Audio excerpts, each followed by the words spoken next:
Hey, good morning, good afternoon, good evening, everybody. This is Rick Janson and Gina Madeya with Coffee with Closers for Agents. Everything you need to know in the time it takes to drink a cup of coffee, 10 minutes is what we've got. Gina, good morning, afternoon, good evening. Tell us who you are. Why should people listen? Well, good morning, afternoon, and evening to you as well. And I'm excited to be here today because when you invited me here, one of the things that struck me in your email invitation was how important it is to help clients navigate a market with clarity and confidence. And it's as if you stole it from my website because I've been using that same moniker for a while now. And that's why people should listen, because what I bring to the table is a spirit of education and helping clients truly understand what's happening in a market so we can lead with our best foot forward and create a win-win strategy to help you with either buying or selling a home. I love that. I love that. So we're coaching agents right now. And on this show, in this 10 minutes, how do you communicate with your clients? When you say you're big on communication, big on education, tell us a little bit about your process and your strategy there. What can people take away and duplicate, rip off and duplicate? I'm big on R&D. Well, I think that's super important. I think the most important thing is to recognize that the data doesn't lie, and data is necessary to understand the market. And again, craft an approach that's going to make sense. Because as you know, we've shifted dramatically, at least in my area of the greater Seattle and Puget Sound region, of being a market that heavily favored sellers. People were escalating well above asking price, waiving all their contingencies, and homes were flying off the market in a matter of days. And with the increase in inventory and the rise in interest rates, and frankly, the affordability quotient with all those homes having raised double digits for months on end, the market shifted. But what I'm seeing is this sense from both buyers and agents that it's a bloodbath and that they can approach a real estate negotiation with, in some ways, unrealistic expectations. So case in point, I have a listing that's been on the market for a whole 2 weeks, and I'm getting offers at 18% below asking price. Oh, goodness. Yeah, exactly. And what the data says is in that same area for the last 30 days, the average amount of price reduction, either at the point of sale or prior to it going under contract, was 4%. So I try when I'm working with buyers and sellers to remind them that there's always two parties in a negotiation, and it's really important to try to understand what the needs are of that other party so that we can do something that will drive a win-win conversation versus setting you up for automatic failure or putting a bad taste in someone else's mouth, if that makes sense. And I find that helps more often than not. It does make sense. I'm taking over a couple of expired listings right now, and looking at where they were and how they were positioned too high, right? They were positioned for the March market, and we're recording in August of 2022. But we have shifted in Denver back to a sort of a more balanced market. Now we've gone from 2 weeks of inventory to 4 weeks. Crazy, still a seller's market, right? But you can't price for a 1 week of inventory when we're at 4 weeks of inventory. It's a different seller's market. What are you experiencing up in Seattle and in the Northwest area?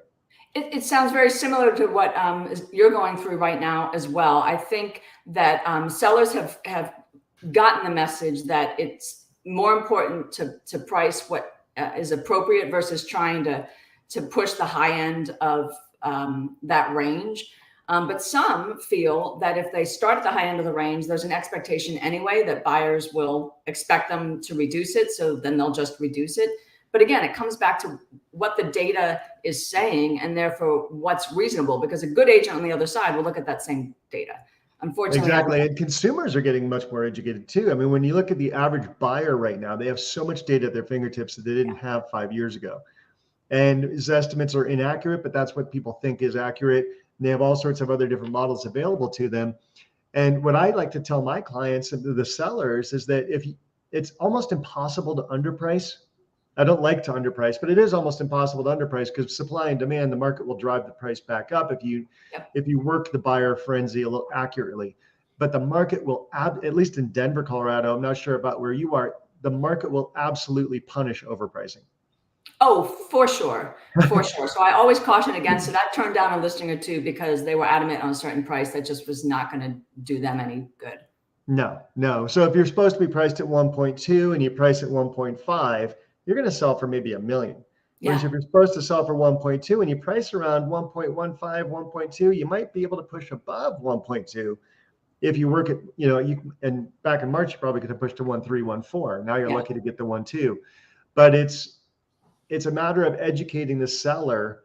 Mm-hmm. Now, when you take a listing, do you schedule in a conversation or price reductions? How do you work that? Because right now, with things going 2 to 4 weeks, average days pending right now in the MLS, at least in May, was still 4 in Denver.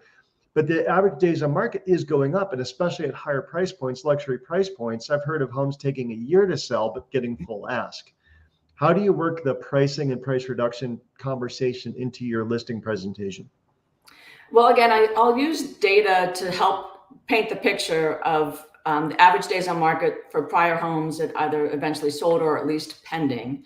And I'll couch it with, a conversation around based on the number of showings that we have. And I differentiate showings with agents versus open house traffic, because those showings are a little bit more legitimate in terms of true interest.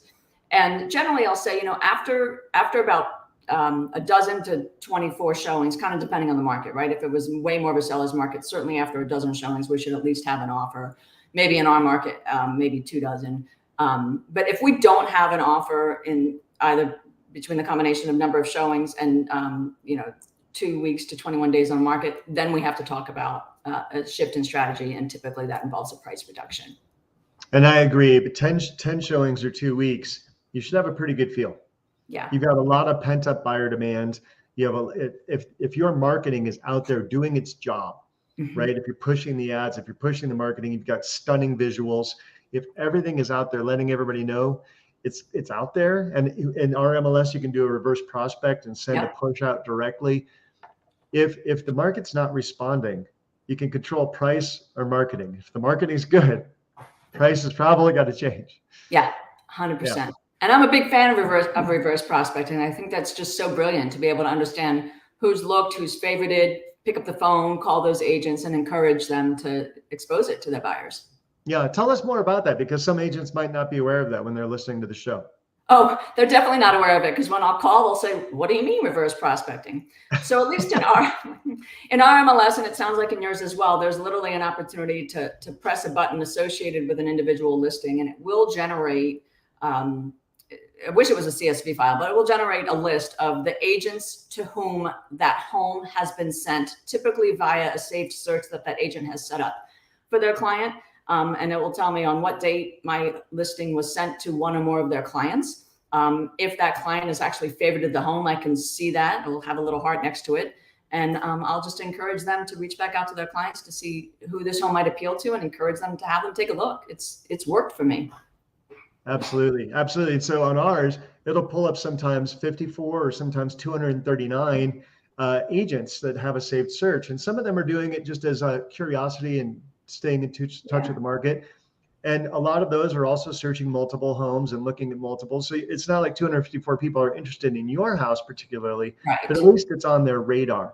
And so I'll copy and paste that into Excel. I'll trim it down, upload it into MailChimp. And then in MailChimp, which you can get a free account, I'll take like a little spinning GIF from my 3D Matterport model to catch people's attention. I'll put in a floor plan. I'll put in an aerial shot. And then I'll put a little every image I have linked back to the website, linked back to the listing. Everything links back, right? Schedule via showing time. Tell them how to get in there. And then I can look at the MailChimp and see who's engaged, who's interacted, who's looked at what image they clicked on, so that I know further levels of engagement with the listing.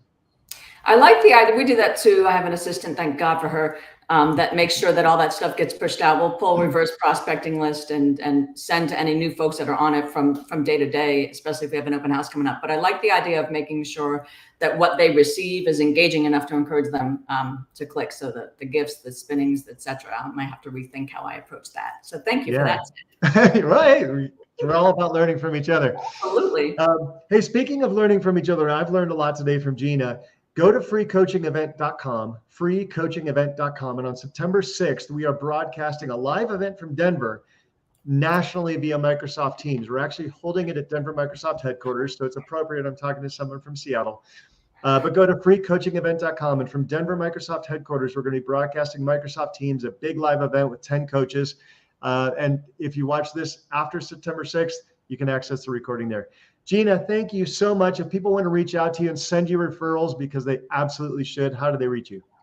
And they absolutely should. It'd be my pleasure to take care of them or their referrals. They can reach out to me via my website, GinaMadeya.com, or certainly through phone, 425-495-0926. It would be my privilege to help you meet your real estate goals. Awesome. And if you're trying to reach me here in Denver, Colorado, it's 303-589-2320. Gina, thanks for giving us 10 minutes. Hope you guys had a good cup of coffee and learned something. Bye.